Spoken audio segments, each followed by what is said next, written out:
अपयशी व्यापारी विचारत बसतो, लोक का येत नाहीत. पण तेच यशस्वी व्यापारी विचार करतो, मार्केट मला काय सिग्नल देतोय. व्यवसायात अपघात स्पीडने होत नाही, तो चुकीचा सिग्नल वाचल्यामुळे होतो. सिग्नल सर्वांना दिसतो, पण अर्थ समजणारा पुढे जातो.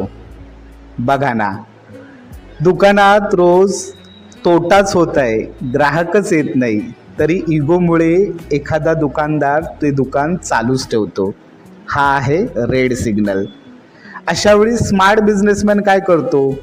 आपले अनावश्यक खर्च थांबवतो, मार्केटिंग स्ट्रॅटर्जी बदलतो, लोकेशन प्रोडक्ट रिथिंक करतो.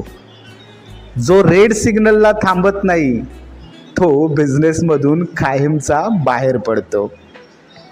दुसरं येल्लो सिग्नल. तुमच्याकडे प्रचंड आयडिया आहेत, पण मार्केट रिसर्च नाही, प्राइसिंग क्लिअर नाही, ग्राहक कोण आहेत हे माहिती नाही. अशा वेळी प्रोफेशनल बिझनेसमॅन काय करतो? एक छोटा ट्रायल रन करतो, फीडबॅक घेतो, आपला मिस्टेक स्वस्तात सुधारतो. म्हणजेच येल्लो सिग्नलला शहाणा असणारा बिझनेसमॅन ग्रीन सिग्नलवर राज्य करतो. आता ग्रीन सिग्नल म्हणजे नक्की काय? दिवाळी, वेडिंग सीझन किंवा एखादा ट्रेंड चालू आहे, अशा वेळी मार्केट ओरडतोय आता विक्री कर, हाच आहे ग्रीन सिग्नल. अशावेळी विजेता काय करतो? आपला स्टॉक वाढवतो, प्रमोशन प्रचंड करतो. अशावेळी डिस्काउंट देत बसत नाही, कॉन्फिडन्स हाय ठेवतो.